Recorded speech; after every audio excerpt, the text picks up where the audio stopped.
work might have germs, so we can't like talk back and forth.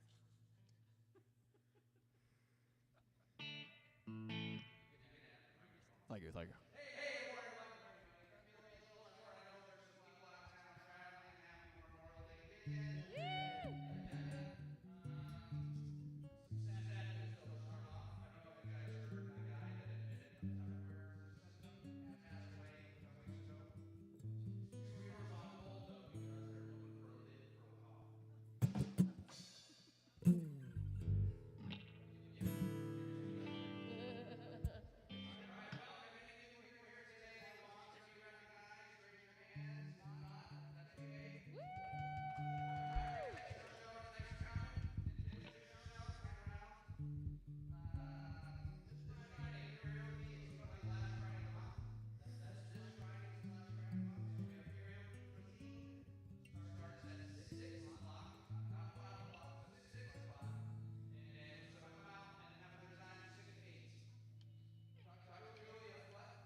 Hello, everyone.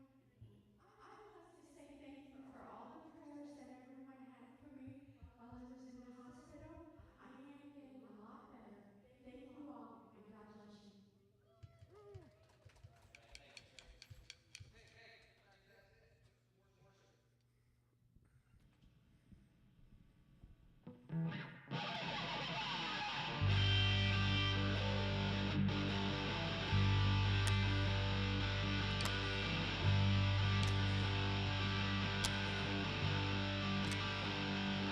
Father, let your kingdom come. Father, let your will be done on earth as in heaven, right here in my heart. Father, let your kingdom come. Father, let your will be done on earth as in heaven, right here in my heart. Give us this day our daily bread. Forgive us as we forgive the ones who sinned against us. Forgive them and lead us not into temptation, but deliver us from the evil one. Let your kingdom come. Father, let your kingdom come. Father, let your will be done on earth as in heaven, right here in my heart. Father, let your kingdom come. Father, let your will be done on earth as in heaven, right here in my heart. Give us this day our daily bread. Forgive us, as we forgive the ones who sinned against us. Forgive them, and lead us not into temptation, but deliver us from the evil one. Let your kingdom come. It's yours, all yours, all yours. The kingdom, the power, the glory are yours. It's yours, all yours, all yours. Forever and ever, the kingdom is yours. It's yours, all yours, all yours. The kingdom, the power, the glory are yours. It's yours, all yours, all yours. Forever and ever, the kingdom is yours. Father, let your kingdom come. Father, let your will be done on earth as in heaven, right here in my heart. Father, let your kingdom come. Father, let your will be done on earth as in heaven, right here in my heart. On earth as in heaven, right here in my heart.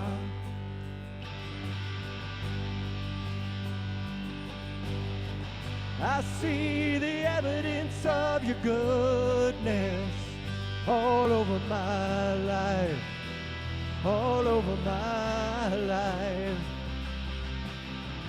I see your promises in fulfillment all over my life, all over my life.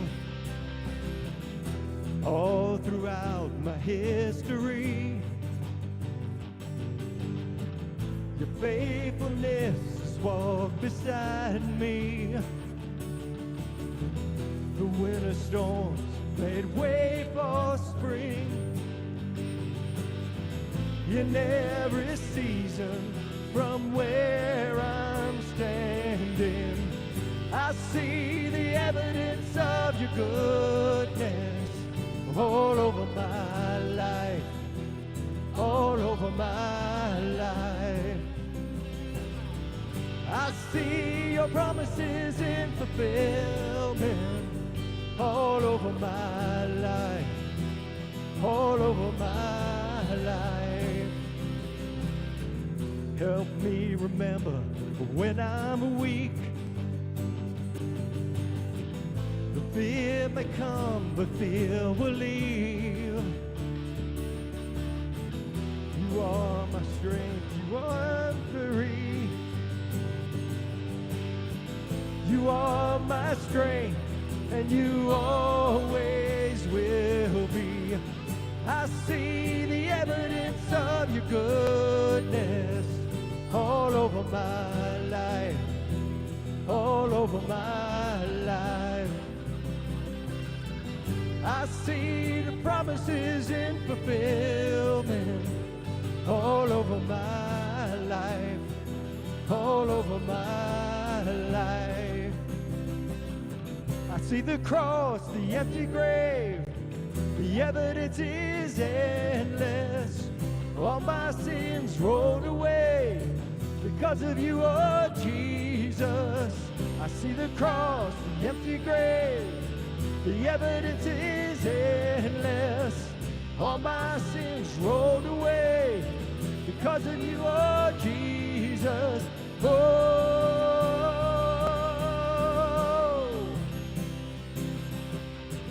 I see the evidence of your goodness all over my life, all over my life.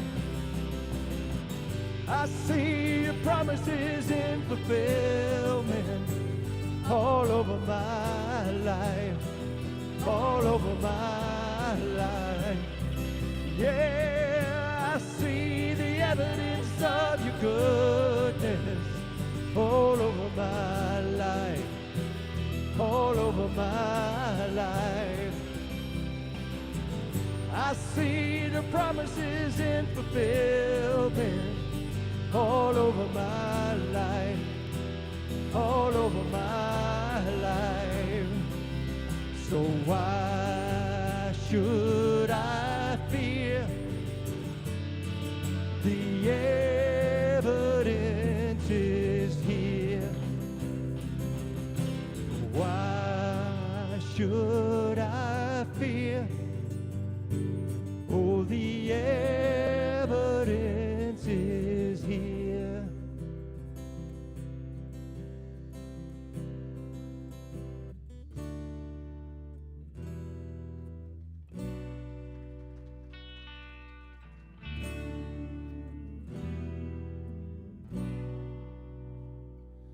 I was blind, now I'm seeing clearly.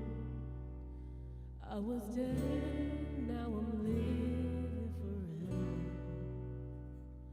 I have faith, but you were my redeemer.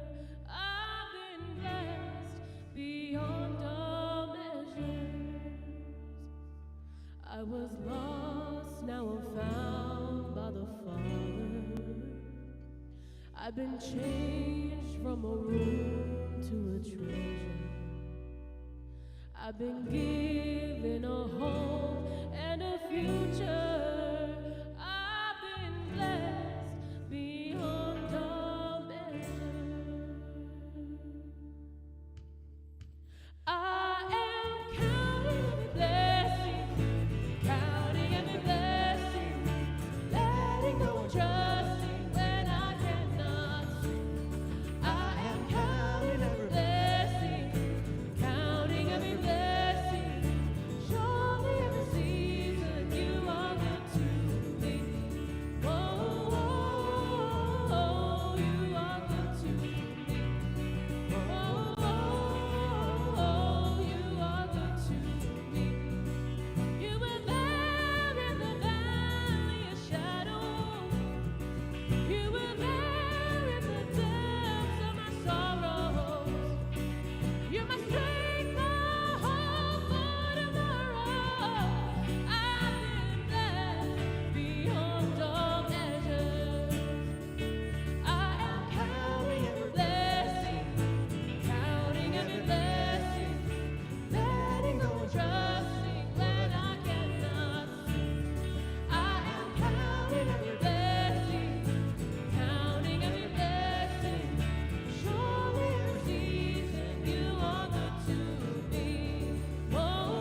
when the music fades and all is stripped away, then I simply come, longing just to bring something that's a word that will bless your heart. I'll bring you more than a song, for a song in itself is not what you have required. You search much deeper within for the way things appear. You're looking into my heart. I'm coming back to the heart of worship. It's all about you. It's all about you, Jesus. I'm sorry, Lord, for the thing I made it. It's all about you. It's all about you, Jesus.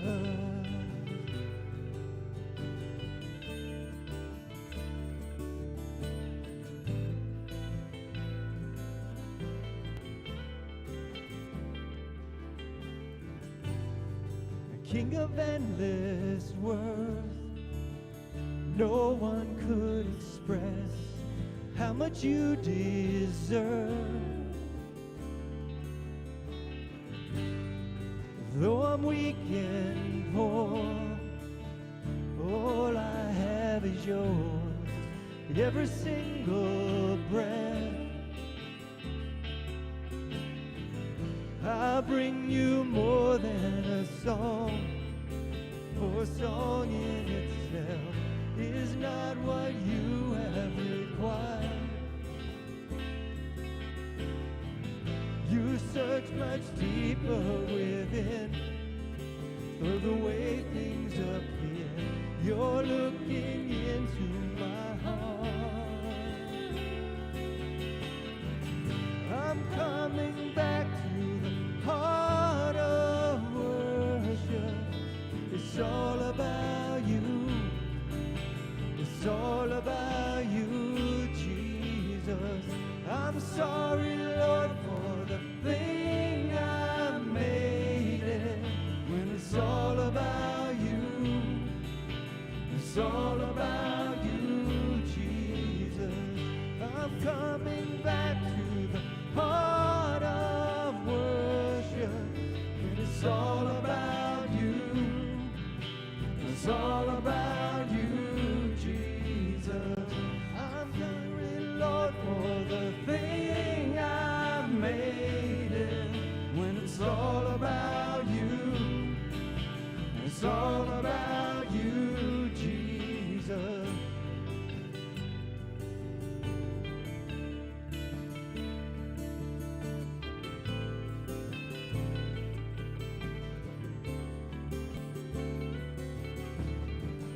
I'll bring you more than a song, more than a song. By your grace, God, I'll bring you more than a song, more than a song. By your grace, God, I'll bring you more than a song, more than a song. By your grace, God, I'm coming back to the heart of worship. It's all about you. It's all about you, Jesus. I'm sorry, Lord, for the thing I made it. It's all about you. It's all about you, Jesus. I'm coming back to the heart of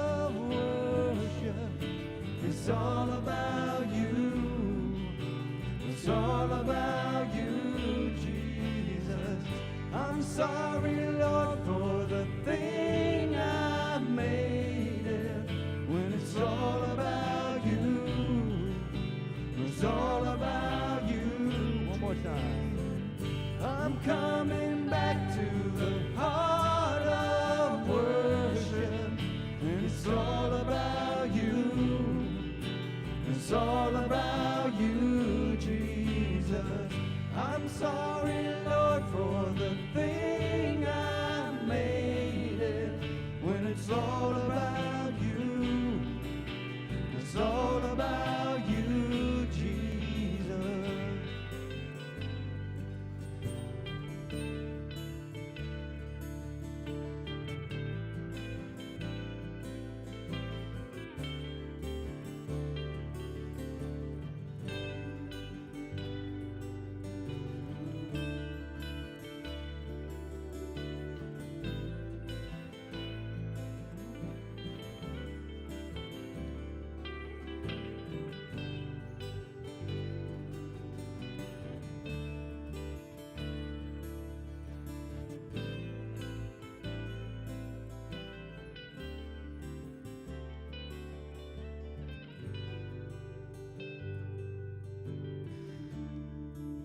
Yes, Lord, it's all about you. We thank you that you are a God who sees us.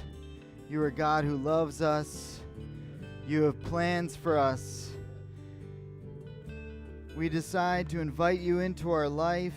And at first we're like, cool, he's redecorating. I needed to redecorate.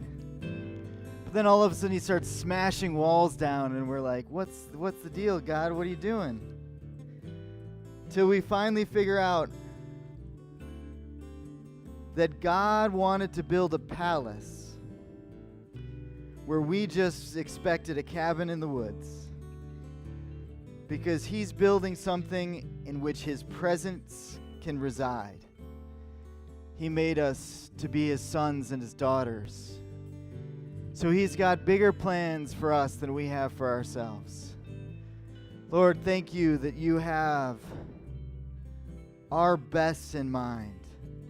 So help us to seek first your kingdom, to seek first your name, and to know that when we do that, all things will be added unto us.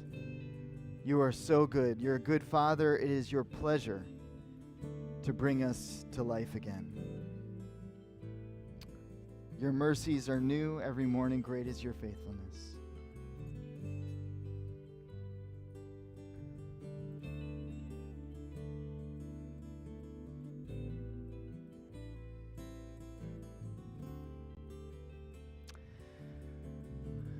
Good morning, Freedom Church. It's great to have you guys all here. It's been a little bit of a hectic morning. We'll see if this sermon illustration works well. If not, we'll have to use a little bit of our imagination. But we're going to have the kids go over with Julie. We are in the sermon series of Kingdom Physics, where we are talking about the not unseen forces that shape everyday movement like physics does. My brother is a physics teacher, and so he will be very disappointed with me and how this sermon series comes out probably. But my focus is not on physics. My focus is on this word, which I think maybe other people invented as well. I invented it, but other people might have already invented it. That's the great thing about being an inventor, you know. It's like, as long as you're an ignorant inventor, you're a genius. You can invent the wheel again and again, and, it's very impressive. But anyway, the word is pneumatics. I'm pronouncing it with the English pronunciation. How do you say that? Speak words in English. That's what I'm doing. Okay, versus the Greek, which would have the P. But anyway, the unseen forces that shape our spiritual growth. And this is, of course, the word from, I talked about this last week for those of you who weren't here, pneuma, or pneuma if you're Greek, breath, wind, spirit, the invisible life force. So there's a reason why Greek words had certain things that they kind of fit together. Okay, we talked about the logos last week and how it is translated in the English Bible, word. The word became flesh and dwelt among us, but it also is where we get the word logic from. It means reason, path. It is so much more than just our word. But the Greek thought of how we express our concept and ideas was with our words. We form what into words? Our breath forms into words. And so the idea of spirit and how it's connected is, it is when I take my ideas and add my spirit to them that they form into a reason, that they form into a purpose, that they form into something of worth, right? Does that make sense? So I'm adding spirit to something. And of course, God breathed life into existence. God breathed into the dust and it became what? Adam, man, yeah. And then Jesus breathed into the disciples and they were filled with what? Holy Spirit, holy pneuma or pneuma, right? So without breath, the body remains a structure, but it has no life. Pneuma is the spiritual movement, okay? So pneumatics is our studying the principles that allows for that spiritual movement and spiritual growth. And last week I talked about how there's this drawing in and we had this fire, that's a cooler illustration than this week. Because gotta love having fire and everything. If you're at least, I think every guy is at least a little bit of a pyro, and most women too, maybe. But anyway, it was about drawing us in and how the Holy Spirit can draw us in. St. Augustine said, our hearts are restless until they rest in you. We're not forcing ourselves into the will of God. We're not taking our behavior and we're trying to squish it till it fits into our idea of what God wants for us. Because if we do, guess what happens? We get shattered. We get squished, right? We go all over the place. It gets real messy real quick. I didn't go really into it last week in the sermon illustration, but when I tested it before and I was really trying to smush in, it was this egg in a bottle. It was like it just got nasty everywhere, and the whole thing got gross and disgusting. That's what happens in our life when we try to force ourselves to be inside the will of God, instead of just letting the Holy Spirit draw us in. And when he draws us in, it's just all of a sudden we're fully there, and we're like, how did this happen? It's almost like a magic trick. The more we focus on the awe of God specifically, the more we are automatically transformed. And, it's like, I've had people for years tell me, well, if you want people to behave, you have to tell them everything wrong with them. I've had for years people say, you just got to tell people everything that they do that's stupid. And if you call them stupid enough and say all the stupid things they do, they start being, intelligent. I've never seen it work, that long term at least. And at the same time, I've seen the opposite happen again and again, because I have this belief.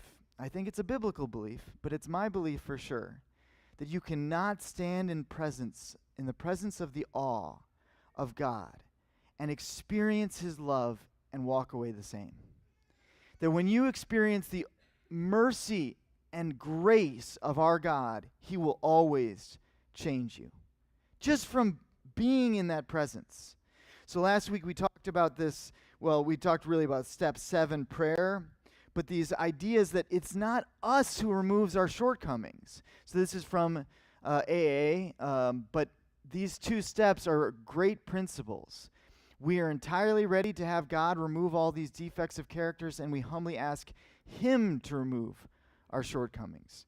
We spend far too long trying to get ourselves to remove our shortcomings, and instead we go from an awful life to an awful life. Right? It's all in how you say it, right? It's all in how you look at it. So if we're cramming ourselves into the will of God, we're going to live an awful life. But if we're instead letting ourselves be drawn into the presence of the Lord as we marvel more at him, the more you look to God and his beauty, the more it will reflect in your life. And you'll have an awful life. Isn't that great? Don't you guys want an awful life? Not an awful life, but an awful life, right? Anyway, so the key verse today is seek first the kingdom of his right, his kingdom and his righteousness, and all things will be given unto you.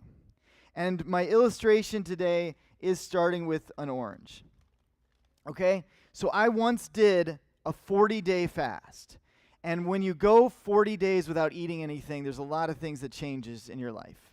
One is you have no fat. 2 is you almost die. I highly do not recommend doing this, okay? It's not a healthy thing. Please, regular medical disclaimers of doctors and all this other stuff because you probably will die. The last 10 days I was really close to death. I could feel death with me everywhere I went. But it also like gives you a perspective on how much of life is meaningless. Like when you watch people do this weird thing, I don't know if you guys have seen people do this, but they do this weird thing where they take a substance and they put it inside of their mouth and then they they chew it and then they swallow it. It's the weirdest thing. And they do this like multiple times a day, okay? Masticating is what they're actually, masticating is the word, right? Chewing, eating, right? Whatever. Meals, 3 times a day. Do you know how much of your life, by the way, is centered around this stuff? And when you've gone 40 days without eating, you realize you need so little. You're breathing in oxygen all the time, which, by the way, they're still giving out for free. Government eventually probably will figure out a way to steal, or make it cost money for us to have at least clean air. But right now, we can do it. And shelter costs money, but you can sleep for free. Like you could just be on a bench and sleep, and they don't charge you anything, right? You realize how much of life we don't have to focus on all these things. So much of life became unimportant to me, right, in that period of time. But I'm not saying that I didn't desire food. And there was nothing I could imagine more sweet than an orange. I actually wrote a poem about an orange when I was fasting. And I used it as a metaphor for Jesus, the sun, the global sun, you can see it's the sun. It's like a play on words. But also, it was just the idea of the sweetest taste I could imagine. Because what happens if you go a long time without food, your tongue resensitizes. You don't realize how much of your tongue has been desensitized because we put so much sugar in everything. But the thought, this was dessert. So sweet, so precious. So I'm using it as a symbol today for the sweetest things in our lives. Not unhealthy necessarily, but pleasure. The things that we truly desire in life. That is our orange. And we talked about this in another sermon series with this great quote from C.S. Lewis. C.S. Lewis says everything so brilliantly, so I often go back to him. It would seem that our Lord finds our desires not too strong, but too weak. We are half-hearted creatures fooling about with drink and sex and ambition when infinite joy is offered to us. Like an ignorant child who wants to go on making mud pies in a slum because he cannot imagine what is meant by offer of a holiday at the sea. We are far too easily pleased. See, in Christian culture, we sometimes act like desire is the problem. We try to smash all our desires into the will of God, and it doesn't seem to fit. Because that's not actually what the reality is. Your desires are not the problem. They're probably not too small, but right, they're probably not too big, but too small. You're not looking for the ultimate fulfillment of your desires. Those are where we want to focus on more. If we focus on these, sugar desires rather than the more healthy fruit desires. You see what I'm saying?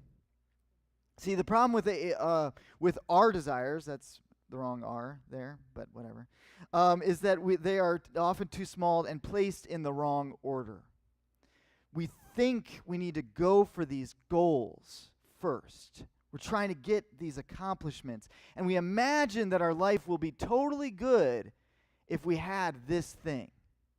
We try to reach for them, and we do the worse then the more we do, the worse our life becomes. Virtue, according to St. Augustine, is rightly ordered love. Okay?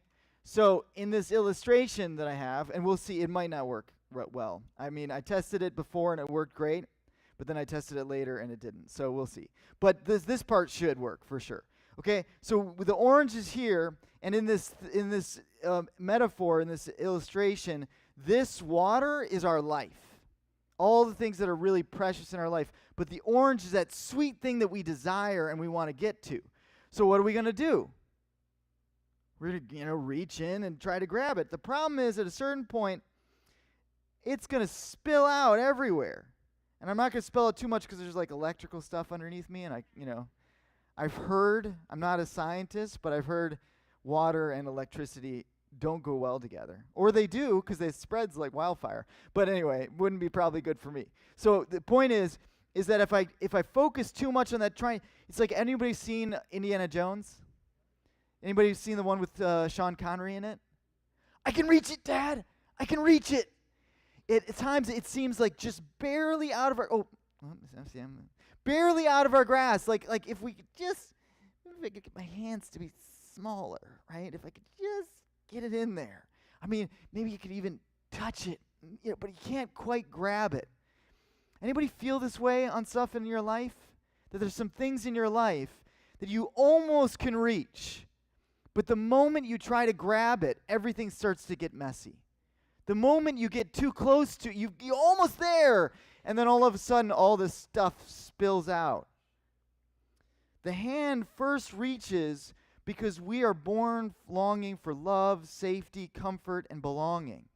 As kids, we reach for things, don't even notice the mess. That's why parents have to set those boundaries and be like, whoa, whoa, whoa, you can't just do that, right? You got to have, look at the consequences of your action because it'll spill out everywhere.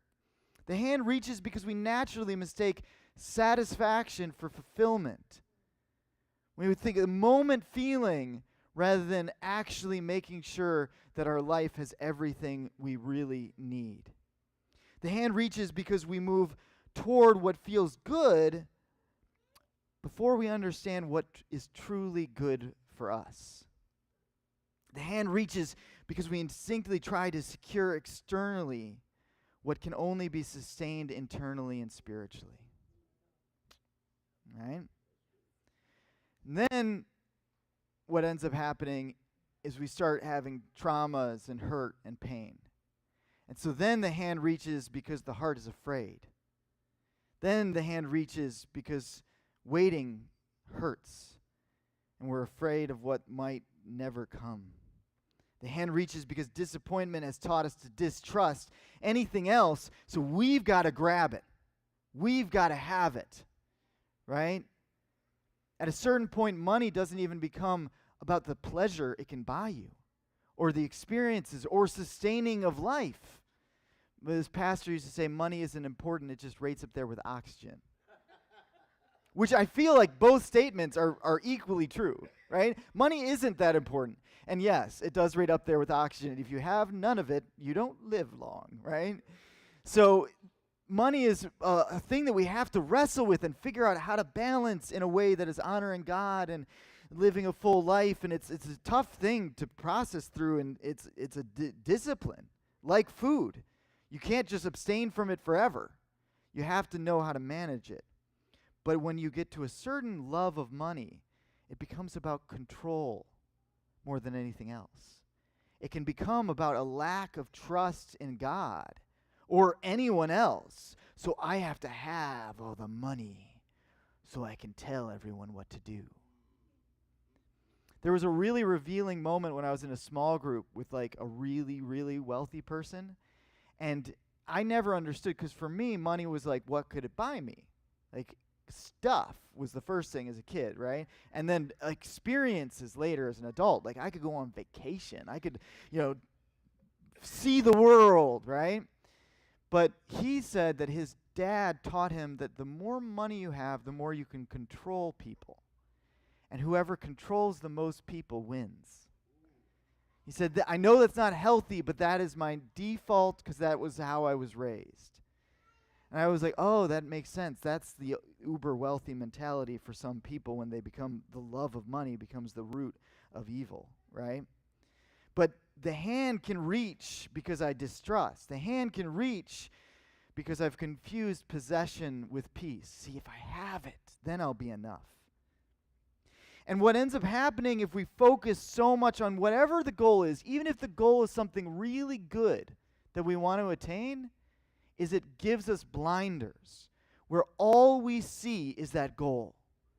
As people, like I'm a guy who grew up in sports and dedication stuff, discipline. My dad is a very disciplined guy. So there's a part of me that gets how you can get into the mentality of like, at whatever cost, I'm going to achieve. At whatever cost, I'm going to push myself and get it, right? But the problem is, and I know this is a lot of information for one slide. This is kind of like the whole sermon in a slide. But with blinders on, it narrows our focus, and that might seem good for a minute. But when we only can see the target, we only have tunnel vision, there's a hidden cost and missed opportunities. See, if I'm only looking at the orange and I'm reaching in, I'm not going to even notice how much it's spilling out. I'm not going to even notice all the life that is just being wasted and how much mess I'm causing in the lives of others. And let's be real, okay? In this metaphor, when I'm talking about, I'm not just talking about like, oh, yeah, I've got a little less life, like I might not live as long. I'm talking about sometimes really difficult, painful moral injuries where you hurt yourself and others hugely. Like the cost of the spilling water, this spilling life can actually be someone's life. I've known people that because they focused on an orange, somebody died. And they had to live with the fact that the actions they did ended someone's life. That's a hard moral injury to live with. Other people that, like the fact that they reached for that orange caused so much pain to the people that they loved. And they didn't realize it at first, but then later they realized how much pain their addictions or struggles or more, little mistakes caused to the people around them. Like there's real consequences to this stuff. Without blinders, we see all that. We notice the risks. We have that balanced perspective, and we can see what's going on and actually have more discernment. Fear makes the orange look bigger. See the orange, depending on how you look at it, what angle you're at, it can look bigger than it actually is. It can look like it's everything, that orange, when it's really, the water is far more important. Anxiety also collapses the future into urgency. I need it now. The nervous system stops asking what is wise and starts asking what will make the discomfort stop faster. One of the questions that we ask in therapy when someone's going through a really hard season, whether it's depression or anxiety, is what would it be worth for you to go through these negative experiences if it meant getting everything that you ultimately wanted? Because unsurprisingly, as Jesus said 2,000 years ago, there's a lot of truth to if you seek first the kingdom of God, if you seek first something that is purpose-driven and beyond the moment experiences of your life, then you can actually go through these negative experiences in a way that allows you to attain the real prize. Does that make sense? Now, we talked about the ego last week. The ego convinces us that if we do not grab life immediately, it'll never come to us. And so we have these unnoticed costs. It spills out. Marriages are ruined because we're trying to secure love, paradoxically. Integrity is ruined because we're trying to secure success. Peace is paradoxically ruined because we're trying to get certainty. That's not actually how peace is sustained. You might think it is, right? Peace, I'll have peace when I can manage everything around me. Mothers have tried this for years. I want peace and how often do those mothers get it? Maybe for like one moment, right? But the reality is Jesus offers us peace that passes circumstances and understanding. It comes from wholeness in him, not wholeness of our circumstances. Peace doesn't come from certainty. It comes from trust in God. We spill years of our life because we're avoiding pain. As one person said in early recovery, talking about when he went back after his first period of sobriety and used again, how he was just prolonging the pain. So what can you not live without? That's the question. That's one of the questions I want you to ask today. What is the real thing that you cannot live without? Because it's like you can live without food far more than you think you can. A good thing becomes dangerous the moment it becomes the thing you cannot emotionally survive without. If you want to have a healthy relationship, but you cannot survive being alone, you've put yourself in a very difficult spot to navigate. Because that has become that golden orange for you that you want to just reach for because you need it, because you're afraid. But if you're in a place where you know that you are enough, watch as the orange comes to you. Now, that might not literally happen today, but it spiritually happens in our life. St. Augustine said, "My weight is my love." And for those of us who have struggled with weight, we were like, what does that even mean? But what it means is love behaves like gravity. Whatever we love most pulls our thoughts, emotions, and decisions into it. Your nervous system surrounds itself. Remember how I talked about last week the egocentric? That don't think about the word selfish or selfless because it doesn't really work. It's really, are you egocentric or not? See, if you're egocentric, then everything that matters is pulled around you. That's what ends up getting us into a problem place, which, by the way, usually happens, because we don't feel safe. And when somebody shows you love or you experience the grace of God and his love for you that is unconditional, then you start to feel safe and you become less egocentric. That's why the awe pulls us in. So egocentric is where all my loves start twisting around myself. It's like, what can you do for me? Right? How does this reflect every story that somebody tells you? It's like, yeah, how does this relate to me? What are you trying to say about me? Right? And then we personalize everything when they're just trying to share with us their experiences. And it's only when we give up that egocentric part of us that we can actually know anyone, because we actually are experiencing intimacy when we understand them as a separate individual, and it's not about how it affects us. Right? Does that make sense? Kierkegaard said this when he was talking about despair. We talked about this last week. When human beings being uniquely aware of themselves, constantly evaluating themselves, judging themselves, giving themselves sentences, right? I am this thing. I have this thing. And look, on its own, awareness is a great thing. Don't get me wrong. But again, when it becomes our center of everything, then it actually becomes a trap. So when happiness even becomes our primary goal, we focus on the idea of success based on what? Our own perspective. The self then becomes the happiness inspector. Can you see the problem that might happen with that?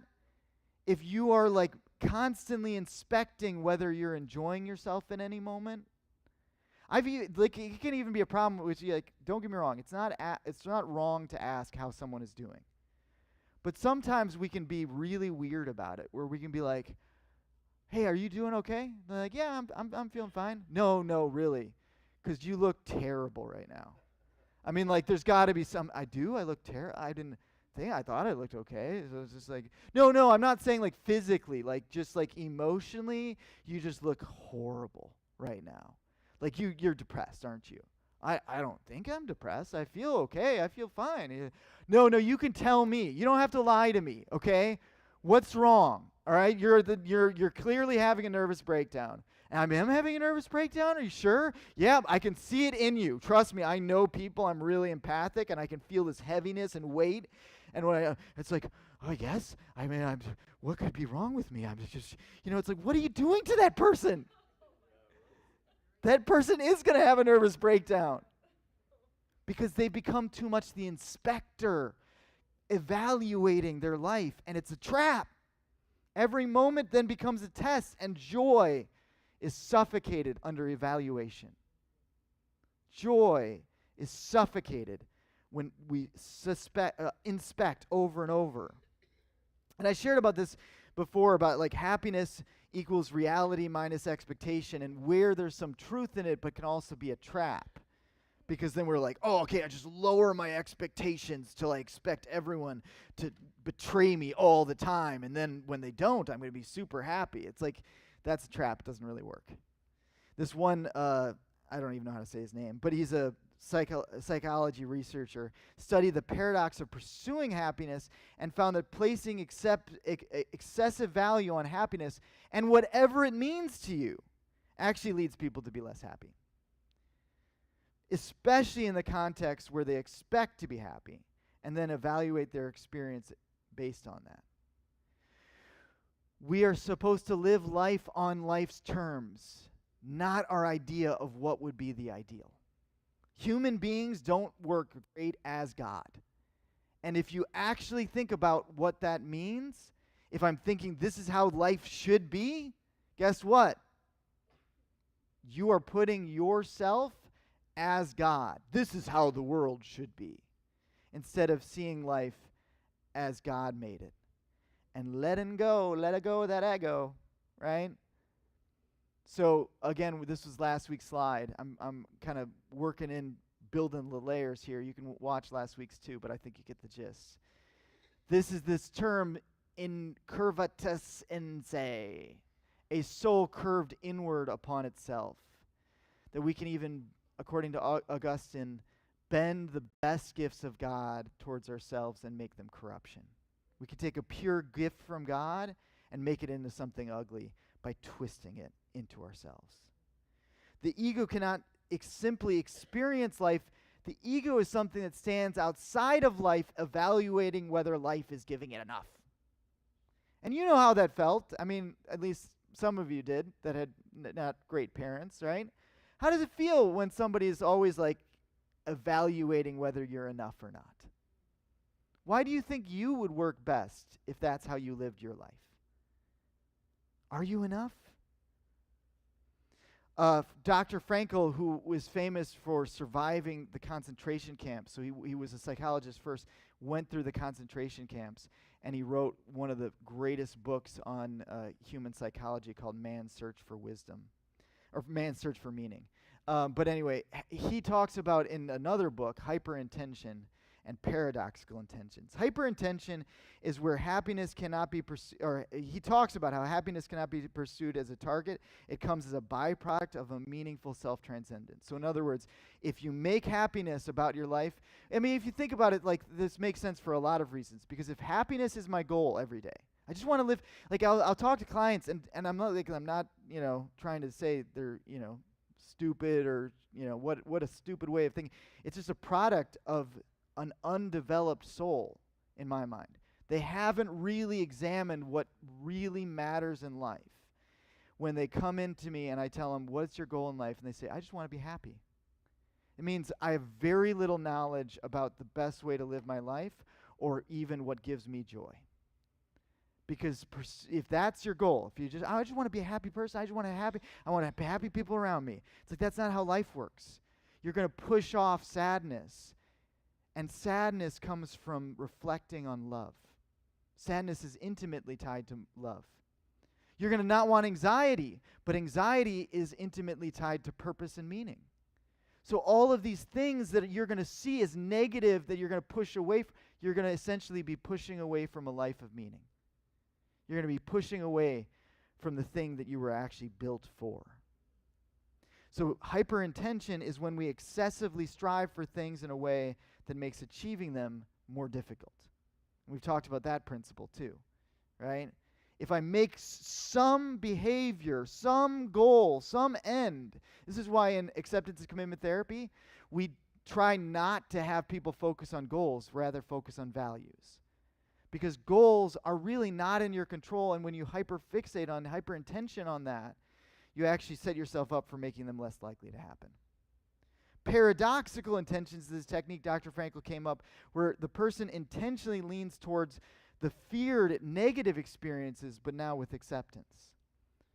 So an example of this is someone like if they're terrified of sweating in public and then intentionally tries to make themselves sweat as much as possible, right? Or somebody who can't stop shaking. Dr. Frankel actually did this experiment with a client that he couldn't stop shaking, and they were trying to work, and there was no physical reason that he couldn't stop shaking, but he was anxious and he just been shaking for a long time. And so Dr. Frankel said, well, let's try not to focus on not shaking. In fact, let's focus on shaking. Let's see how well you can shake. In fact, I'm going to challenge you. This is what he literally did. He said, I'm going to challenge you to a competition to see which of us can shake faster and for longer. He was like, this is weird. Like, let's try it. What do you got to lose? Okay, cool. So shake it, shake it, shake it. No, shake farther. And Dr. Frankel just kept being like, faster, faster, shake. I can shake faster than that, right? Until finally the person goes, oh, I can't shake anymore. I'm so tired. And then they just started talking, and they started talking about something else, and he realized, hey, you realize you haven't shaked once in the rest of the session. Right? It works. Not all the time for everything, but what ends up happening is paradoxical intention breaks that anxious self-monitoring cycle. Because what are we talking about? That self-monitoring, constantly evaluating is what gets us stuck in these negative experiences.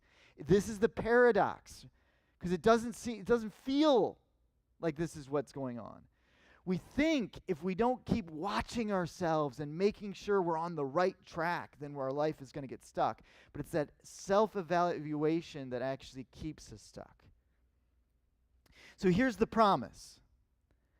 I'm using this as a story from Abram at the time, right, in the Bible. After this, the word of the Lord came to Abram in a vision. Do not be afraid, Abram. I am your shield, your very great reward. But Abram said, Sovereign Lord, what can you give me since I remain childless? And the one who will inherit my estate is Eliezer of Damascus. And Abram said, you have given me no children, so a servant in my household will be my heir. Then the word of the Lord came to him. This man will not be your heir, but a son who is your own flesh and blood will be your heir. He took him outside and said, look up at the sky and count the stars, if indeed you can count them. Then he said to him, so shall your offspring be. Abram believed the Lord, and he credited him to him as righteousness. Beautiful, wonderful. The problem is when we have a promise, often what ends up happening is we want to reach for it, right? And so what ends up happening is the plan. You know how that works, right? Man makes plan. What does God do? Because our plan is often not his plan. Now, Sarai, Abram's wife, had borne him no children. But she had an Egyptian slave named Hagar. So she said to Abram, the Lord has kept me from having children. Go sleep with my slave. Perhaps I can build a family through her. Abram said, why not? Shows you man's nature has not changed much in thousands of years. Hey, I'm just being honest. Right?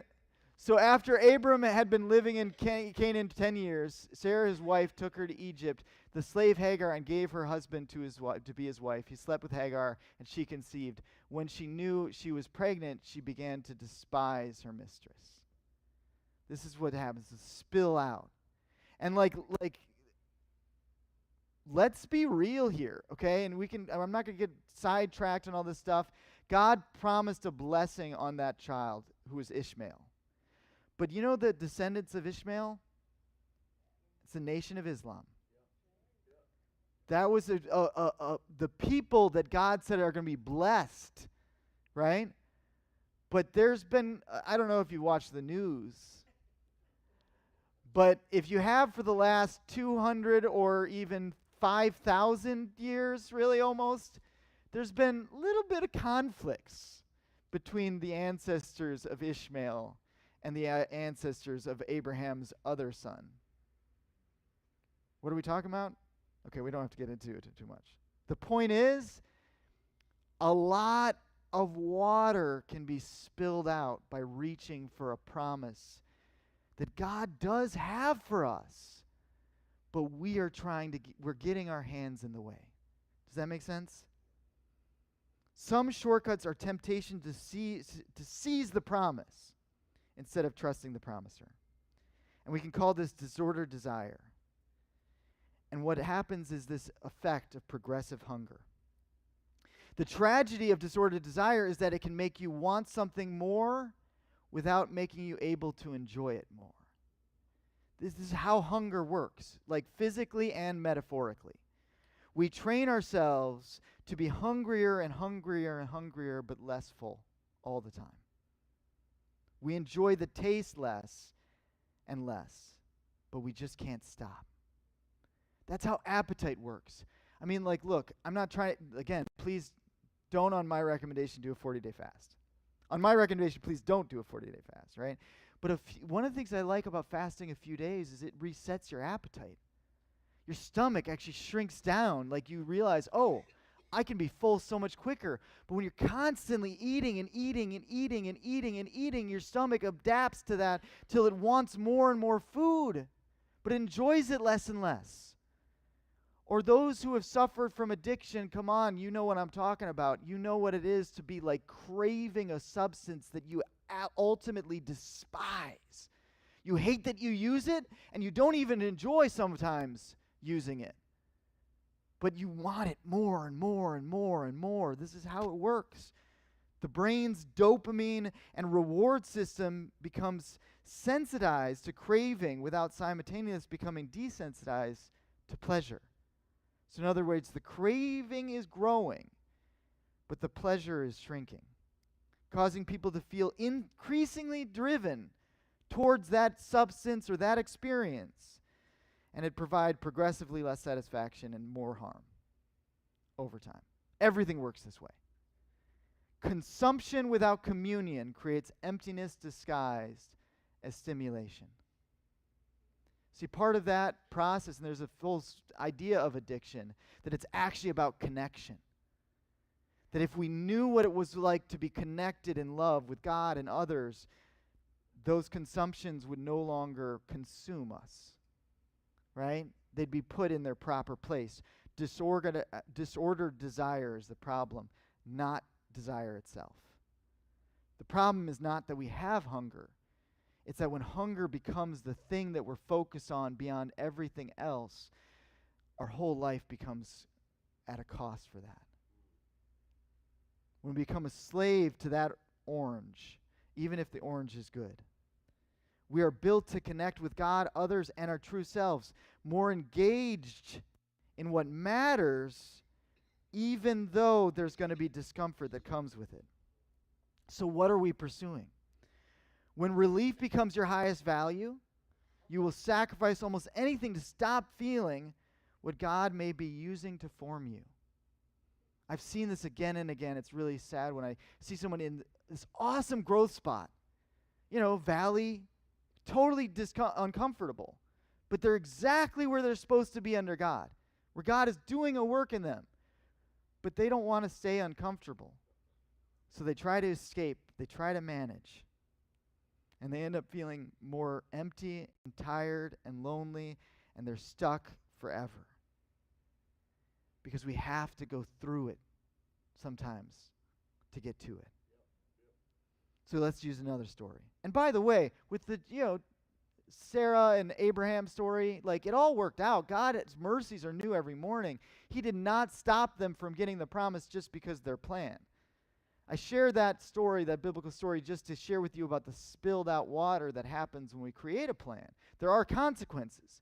But God foreknew, he's still going to work it out. He's still got you, despite you, right? Despite all the mistakes you can think to make, he's still going to work in your life, the plan. But here's a different story. Joseph had a dream, and when he told his brothers about it, they hated him all the more. He said to him, "Listen to a dream I had."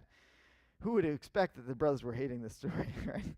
"We were binding sheaves of grain out in the field, and when suddenly my sheaf rose and stood upright, while your sheaves gathered around mine and bowed down to it." His brothers said to him, "Do you intend to reign over us? Will you actually rule us?" And they hated him all the more because of the dream he had said. So when Joseph came to his brothers, they stripped... did I skip it?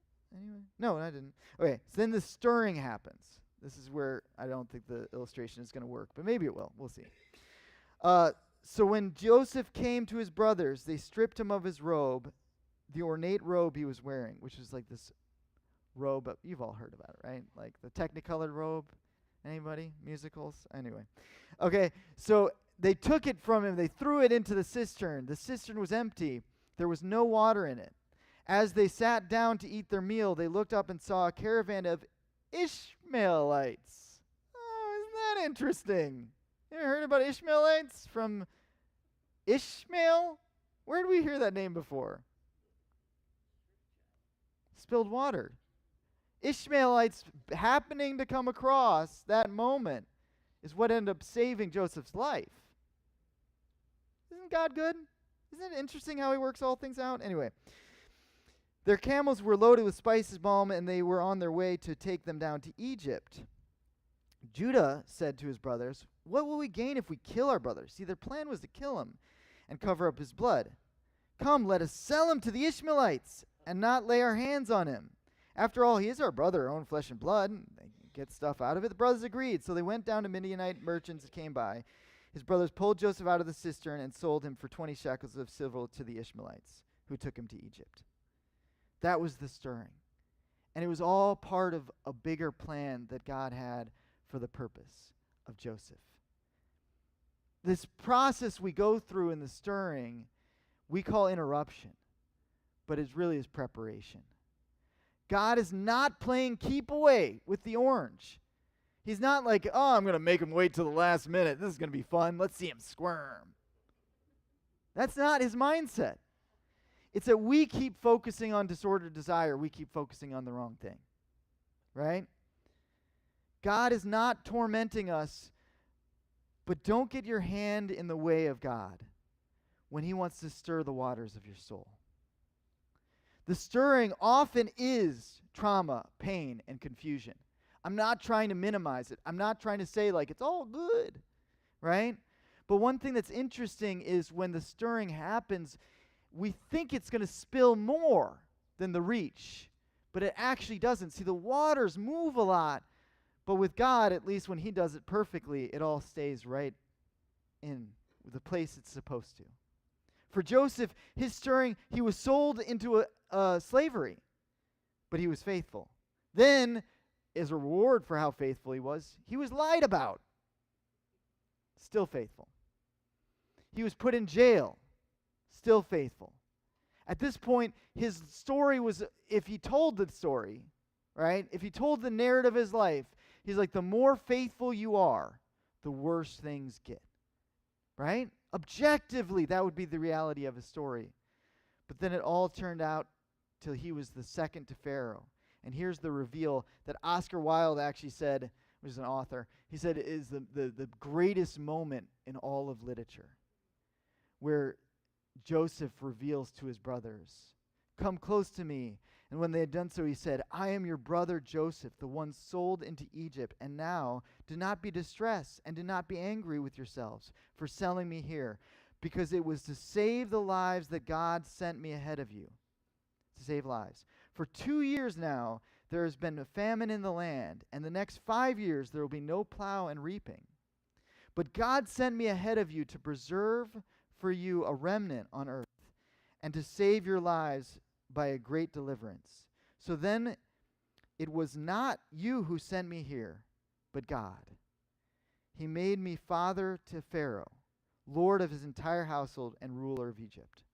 And later in the story, when Joseph's dad had died, the brothers feared he'd still come for revenge. But he said to them, "No, you intended to harm me, but God intended for good to accomplish what is now being done, and saving of many lives." See, God's intention for you is to prosper you and not to harm you, to give you a hope and a future. For those who love him and are called according to his purposes, he works all things out for the good. This doesn't mean that everything that happens will be good, but God will work it out for the good. And here it is in this interesting example, the choice in the garden. I didn't actually think of this until this week. when I was researching the sermon. But you know, Adam was in the garden, and there was a fruit there. And I know people think of it as an apple, but I guess it's an orange today. It doesn't really say what kind of fruit it was.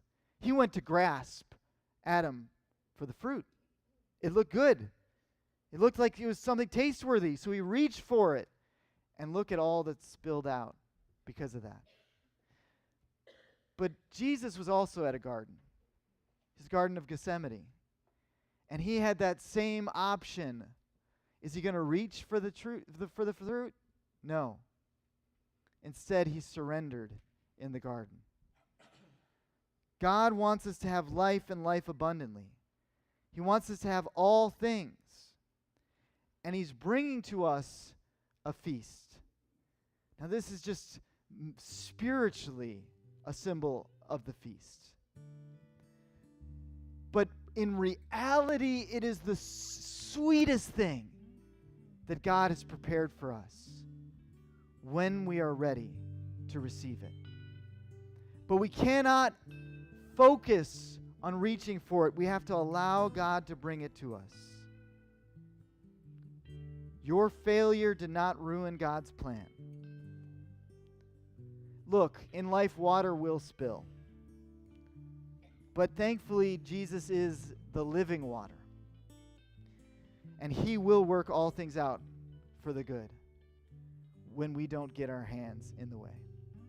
So this is the part of the thing that I don't know if it's going to work. But what ends up happening in the stirring of the waters, at first, it just seems like confusion. But look how the thing starts to move until it actually, see, I got to time it right. It actually comes to us. See, I didn't time it right. That's what I was saying. I did it in the sermon once. In practice once really good, and then thought I was like, all right, I got it now. In life, you never really get it perfect. There it is. And you reach it out. Now, I'm human, so I didn't do it perfectly. And I still in life have to look at the fact that even though I was trying to balance, allowing God to just stir my waters and let it come to me, I still sometimes reached in too much, reached in too early, and caused the spill of water. So even though I wish that the illustration worked perfectly, and a way more wish in my life that I had done it perfectly, this is the reality. There's still spills, there's still mess. But God makes all things new. He will bring you to that place in the garden, to the feast at the table. He has a plan for you. Whether Abraham, Sarah, Joseph, again and again, he worked with people's failure. I'm going to use Joseph as an example of him being faithful. But let's be honest, he was kind of a brat. Like, did he really have to share with it, oh, you're going to bow down to me? It's like, what brothers? I'm a youngest brother. I know better. I would have got beat up. They wouldn't have sold me into slavery, but I did get beat up. I got thrown through a lot of walls in my life. Point is, you don't have to be perfect. And you don't have to evaluate constantly whether you are enough. You don't have to reach for that orange and think it's all I got to get what I need and think about my life. Stop. Trust in him. He sees you. He loves you. And this is one of the things that I think is such a paradox. Some people are searching everywhere trying to find God, and he's right behind them, tapping them on the shoulder, but they don't feel it because they're trying so hard to figure out where he is and to do all this work to figure him out, and he's just like, hey, buddy.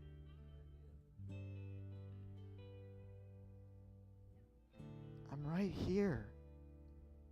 You don't have to fix it. You don't have to solve it. You just have to embrace my love. And then watch. seek first my kingdom, and all things will be added unto you. Come and receive the gifts of God for you, his people.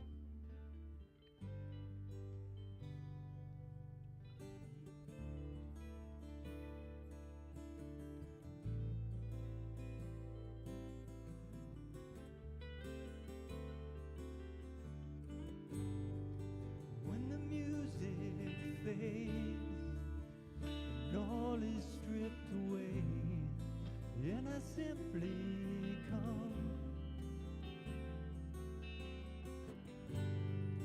longing just to bring something that's a word that will bless your heart. I'll bring you more than a song, for a song in itself is not what you have required. You search much deeper within, through the way things appear. You're looking into my heart.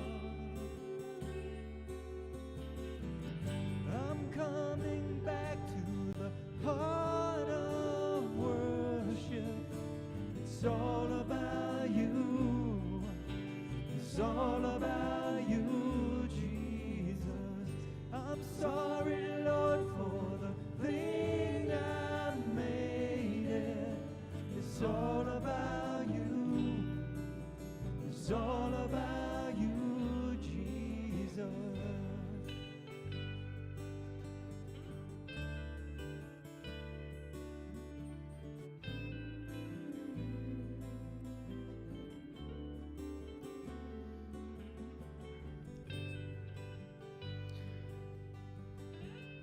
Lord, I ask for forgiveness for every time I've reached for something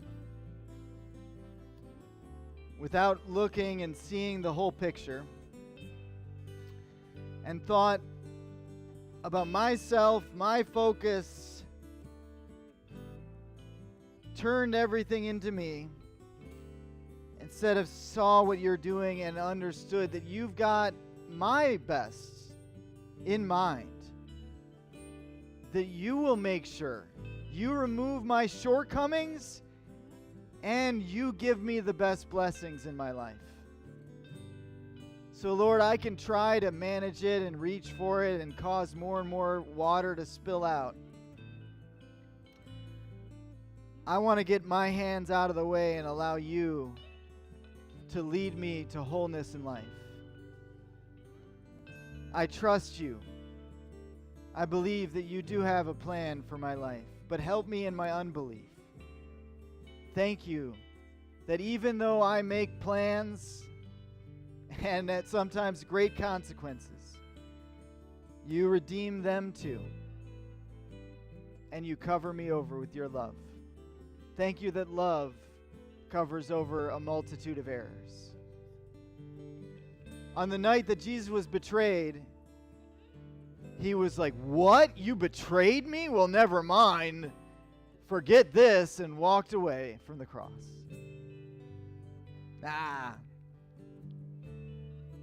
He broke the bread and said, "This is my body, which is broken for you. Eat in remembrance that Jesus, on betrayal, even the moment of yours, broke his body so that you may be whole. And eat in the dedication and promise of his life in you." After supper, Jesus took the cup, and when he blessed it, he said, "This is the blood of the new covenant, which is shed for you and the many for the forgiveness of sins. So whenever you drink of it, do so in remembrance of me." We drink to life in him.